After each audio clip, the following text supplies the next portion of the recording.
The difference between a profitable Amazon seller and an unprofitable Amazon seller all comes down to one thing. The one thing is Keepa. Can you understand a Keepa chart? Can you read Keepa correctly? My goal for you by the end of this video is you're going to be able to open up any Keepa chart and judge, is this a buy or a pass? But not only that, I want you guys to also learn in this video, how many units should we actually be buying? One thing we need to understand as Amazon sellers is we should never be guessing. All the data is out there for you to be taking in. So let's take advantage of all of that data. It simply could just be you don't know where to look. Here we're going to be hopping over to a product because this is where we're going to learn the most. What I can highly recommend to you guys is copy down these settings I have right here. But we're going to go through these settings one by one just to make sure we all have a basic understanding of what we're looking at in Keepa. Now, there's only two software that you guys are going to need to start running this business. It's just Keepa and SellerAmp. Just those two software before we get too crazy, but those are the two that we're starting with. Now, I like to keep my settings very, very simple for Keepa. And where to start is just going to be with the new offer count. This is going to be the most important one. And this is where you're going to judge a lot if that price is going to be going up or down. So as you see here, the more to the right of the chart we get, the more recent the data we see. Today I'm recording this on August 2nd, and right there it is August 2nd in the Keepa chart. Another thing I can recommend to you guys is definitely be looking at your data on the 3-month chart. Definitely don't go to the year. You can see it. It's in the past, all right? It's in the past. The only time I recommend you go to the year is going to be whenever there's an IP complaint that is showing in SellerAmp, or something along the lines of that. But we're going to get the most data analysis from the 3-month chart. And then from there, I recommend you can go smaller and smaller. If you guys don't know what offer count is basically just other sellers in the market. That's how you want to look at it. Other sellers in the market of this product. Now, the second most important thing when reading Keepa is going to be the buy box.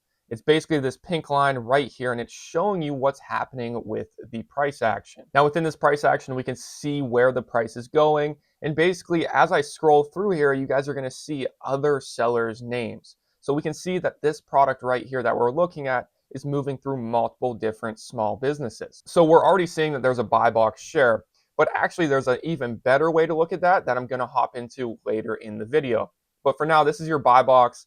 And if you like to, I like to keep things very simple once again, but if you like to, I'd suggest turning on new third-party FBA, new third-party FBM. Now, to keep things even more simple, I don't like to turn on sales rank unless I'm looking at a very low volume product, because I really figure all that really matters is the estimated sales per month. The closer the number is to 1, the faster the product will be moving. But for now, I really like to turn off sales rank because it really doesn't matter with these faster moving ASINs. The only real time it matters is with the lower moving products. Now, the next one is a newer one I just added to my arsenal. I'm normally looking at the monthly sold over here in SellerAmp, but with Keepa, we can get more of a range of where products were. This product isn't a great example that we're looking at currently for monthly sold, but we did see that this product was selling 20,000 times per month at one point, and it's just been selling a steady 10,000 times per month. So at the current stage of my business, I'm not really using the estimated sales in the SellerAmp. I'm always judging it off of the Keepa chart. Now that we understand what each of these settings means for Keepa, now we can understand where that price is going to go. Here we see the offer count going down. So what you can assume is the price is going to be staying the same or going up like you're seeing right here. Now, vice versa with this product, this is why a lot of people quit Amazon. This will be the first product that they buy, and then they just toss in the towel. Amazon saturated. That's the normal story. Good. Keep them out of the market. More money for me to make, right? So basically, they just didn't read the Keepa correctly, right? So up here on July 21st, the price was at $32.95. And now by August 2nd, well, let me get to August 2nd, we're at $28.85. So there's all your profit just wiped out, but simply you just couldn't understand that the offers were going up, so the price was going to go down. This is just basic supply and demand, guys. And then if we look at previous times in this market here on July 3rd, we can see that the offers were at 82, and we can see the price was much lower. Once again, supply and demand. Then if we go back even farther, we can see that this price was even lower at the 1450 with 92 offers. So the more offers, the lower the price is going to be.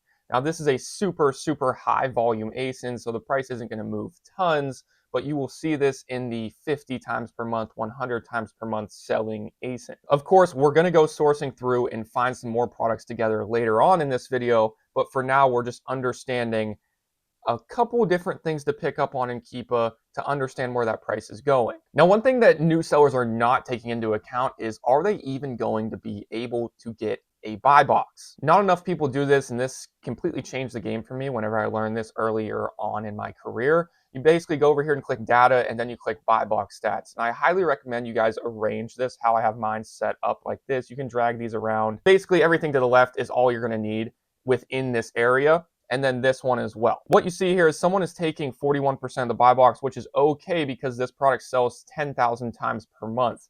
Once you find someone that says that they're selling 80, 90% of the buy box, then definitely stay away from that product. Now, once you guys are over here in these buy box stats, what I want you to do is click last one. Now, this will pull up the most recent buy box percentage within this market. So here we see this guy getting a buy box at 1524, 1619, 1560. And with this product being such a high moving ASIN, you definitely can grab that 1619 price point. Now, another thing that people do not pick up on is over here, it'll show you if this seller is FBA or FBM. No, you do not have to go over into your seller amp and look for that exact seller. All you can do is look here. If there's a check mark, that means that they are a FBA seller. If there is no check mark, like right here, they are a FBM seller. Amazon will always want to be giving that buy box mainly to FBA because it's all about getting their customer the product the fastest. The buy box stats should be a must on every single product that you source. So one, if you can know if you're going to get that buy box split, or if you're going to have to FBA or FBM. This is really how I judge if I'm going to be able to FBM a product, because me personally, I love to FBM. I love to move capital quickly. Next up is going to be the offers tab. This is exactly how we are going to be able to see exactly how much stock to be buying for a test order. Now, where a lot of sellers go wrong is they're too scared to buy too much. I actually would be more worried about buying too little than too much, because you are going to be losing more money if you don't buy enough. I always have that thought of, what if I would have bought 100 units whenever I sold out within the first day after buying only 10 units? I always had that thought as a newer seller, but this was the fix to that problem. So whenever you guys go over here and you click on data, and it's right to the left of buy box stats, it'll say offers. You're going to go over here and you're going to click include historical data. I also like to look at it on a 30-day range, just so it shows me the most recent things happening in this market. Now that we clicked on the 30-day range, we can see exactly what people are selling through FBA wise. So this person started with 1,000 in stock on July 11th, and they sold out in a week, right? Now, is this a big seller? This is probably a wholesaler. Yes, they sold at $14.95, pretty cheap. But if we go down here, we can see other sellers that definitely were able to check in with a little less and sell through a lot. So for example, this seller right here, we zoomed in even more than the 30-day range, and we saw they had 135 in stock on August 1st, and by August 2nd, we have 48 in stock. So you can see this product is moving extremely fast. Once again, this product moves so fast, this guy checked in with 20 in stock, then we bumped down to a day later, sold out. Here we see they had, let's see this little range right here. You can drag over that and then zoom in. So they had 80 in stock on the 8th, and then by the 13th, they had 10 in stock. This product moves extremely fast. Now, if you would have bought this product and been like, I want to test with 10 units, then you're completely wrong and you would have sold yourself so short. This is what keeps people from scaling aggressively. Now we understand, are we going to be able to get sales on this product, a price point at which we can sell this product at, and how many products to be buying? Let's also add a funnel to this and start bringing in other products. Now, to give you guys a little bonus, while I was just scrolling over to the track product area, I clicked on product details, and you guys can get a 90-day average of the price point. Do I like to follow this? Do I really ever pay attention to this? No, but it's always a good thing if you're kind of concerned on where you're going to be able to sell this product at. Anyways, let's go over to the track product area, and here we can see the buy box area. This is the one that's going to matter the most. So let's say this product was selling at $15 and the margin was not there. What you can do is you can get an email sent to you and notified from Keepa whenever this product goes to $15 if it needed to be at $15. So basically, you would just change this to or more, so you can say or less or more, and then plug this in at $15, and then they can send you a notification once this happens. Now you're building a funnel to start having products come to you. But this gets even better for seasonal products as well. If you guys are serious about Amazon FBA, go in the description and join my free Discord. A whole bunch of game is always being said in there. And plus, one thing that really changed me as a new Amazon seller was networking with other sellers in the community. So go in the description, click that link, join up the Discord, and I'll see you guys in there. So let's say we're looking at a seasonal product, right? So what we're gonna do is we're gonna scroll down here and we're gonna look for sales rank. All right, and how we can judge this is where we're gonna have to turn on the sales rank option to track this. So this product we're looking at right here, I went to the year chart, and you can really see this through seasonal products through just looking for the year prior. So basically what you're gonna do is you're gonna scroll over here, you're gonna look at this green line for the sales rank. For this example, let's just say we want this sales rank to get below 5,000 for it to be a good buy for us, and that's what the data told us, right? So here we see the product that has 16,000 sales rank. What we can go over to is track product, scroll down, and then we can stick 5,000. Then you can turn on notifications for that and now be notified whenever that seasonal product is ready for you. Now we've set up two funnels and two different ways of products coming to you. So many new sellers are not adding funnels into their sourcing system. One bonus here I forgot to add in this video was the graph settings. Just be sure you go down here and select all of these and have all of these check marked. That's how you will get the three separate graphs right here. Now, a little bonus for you guys that made it this far in the video. These products that you see the offer count going to the moon are actually great products to source off of. I love sourcing off a saturated product because it puts so many active sellers in a little area. Plus, they probably don't know what they're doing, so I just go in and dominate their products. So what we can do here is I like to source off low review count, online arbitrage seller. What we see here is Amazon on a Keepa. Let's dive into this just for the fact of this video. Normally, I'd probably stay away from this, but there can be major gaps in safety in these markets. Right here, this is a Halloween costume, pretty much. Well, it's not a Halloween costume, but you know what I mean. So what I'd like to do here is I'd like to click on the year chart, and we can look in October and see how much this product sold. This is actually pretty crazy here, and if you can get it for the right price, I'm sure you could undercut Amazon. Let's keep this moving here. Let's hop back into SaaS. Scroll down. I'm not going to be looking at any more costumes like this. Could be a great place to look at, though. 100 times per month, 200 times per month. Check it out. Feel free to check it out, guys, if you want to. I'm going to just open up Amazon on this. Whenever I'm sourcing, all I'm really looking at is the sales per month. That's just how I like to do it compared to the offers. It keeps me moving pretty quickly. We see an offer count that went way up here, and we just saw a price drop. I'm out. I'm not feeling it. Jellycat listing, that's a completely different story on this one. Jellycat's a major. They're always out of stock. So it's more like, can you just get your hands on the item? Once again, offer count going up. Just got a 50 sales per month. But what we see here is a brand new item to the market, right? 157 days old. I consider that pretty new. Let's see the price we can get at $30 from Jellycat. $30. Seems like the product's starting to move more and more. Now, you're probably wondering, can we price any more than $50.79? This guy's getting it at $56, maybe. $50.79, 29% ROI, $8 profit. Not a bad day at all. Let's keep it going. Skip over this guy's costumes. 1,000 times per month, 72 offers on it. I like these odds that we have here. It's showing 900 here, but it looks like it just got the 1,000 stamp. This is why I like to look. I don't really judge off Amazon for the 900 plus per month. I always judge off the Keepa. We see an offer count that has risen pretty tremendously.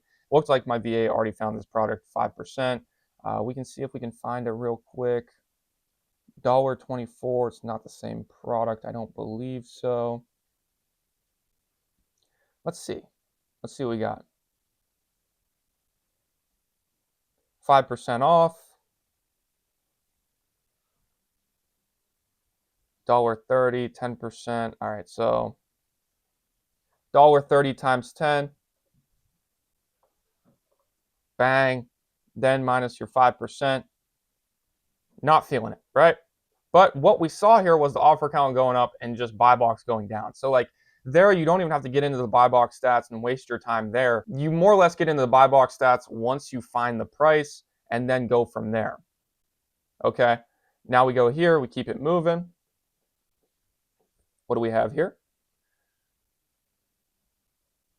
We see offers went way up. They're going back down now, and we are seeing the monthly sold go up as well. So I'm just pretty much tracking all three of these at the same time. Let's see what we can do. 44. Any big discounts? Something? Anything? Sometimes something will pop up. Oh, 20 off 250. Now, what I like to do here is I like to type in, right? So it's like 44, whatever it was. Let's just say it was 44.99. It's not even going to be close. It doesn't matter. But what I like to judge here is what were people selling this at? 69 before it got saturated, right? You're at 15% plus whatever their discount is. You've done pretty well, right? So your discount's going to be great because this is a higher ticket item. But we can see before in the data that this used to be profitable at this price. But anyways, let's keep it rolling. More Jellycat. Like here, I'm just skipping over this. 100 estimated sales, 44 offers. Let's try this one. 100 estimated sales, 20 offers. Not too bad. Not too bad. Let's see. Sales ranks looking good. Buy box pretty steady. We're seeing a shift in buy box. You see all these different storefronts popping up. So we're seeing there's buy box share. Offer counts on the way down. This is a good product. Let's check it out. See if we can get it profitable. $6.99 from Petco. Auto ship $4.54. It's a 2-pack, I believe. $4.54 times 2. Let me just double check that it's a 2-pack. Pack of 2. Perfect, but then it's not over there because we're on Petco, correct? Petco, always check your discounted gift cards. Thank you, an extra 10%. So you guys would have been leaving that on the table. 10% from Card Center, let's call it. Where'd my product go? Always clear your tabs, guys. Minus 10%, bang. $8.17 per unit, then add your tax, whatever it is. Now let's see and make sure that we can get some buy box stats here. See if we can win the buy box. Great buy box share, 17%, 1%, 2%. Of course, guys, remember if you see that 80, 90% of somebody taking up the buy box, definitely stay away. It's either a wholesaler who's getting at a great price or it's Amazon dominating at one of the two. Then we go over here and check offers. Let's see how many units we can buy. Include historical offers, 30 units. We see this guy started on July 11th with 27 units. Now we're seeing him with 3 on July 27th. Sorry, that messed me up there. Yeah, July 27th. We're loving it. We're loving it. We're seeing this guy 12 units. Simply didn't buy enough, it looks like. They made the mistake. 2205, 2207 is what they're selling at. I'm loving how this is looking. Let's see how this person's looking. Once again, bought too little, right? So all these people are selling themselves short except for this guy and this guy. That's what I'm seeing out of this market. So here, like normally people would see 100 per month. I'm just going to buy 10 units. But you're seeing people rip through 10 units. They're ripping through more like 20 units, right? They're selling multiple per day to keep them going on this track. There you guys have it. That's exactly how I'm judging how many units to buy. A couple ways of how I'm funneling products. There's much more to be added to that. And also how I'm checking if I can even sell the product and where that price is going. Thank you guys for watching the video. Feel free to drop a like and subscribe. And thank you guys for watching.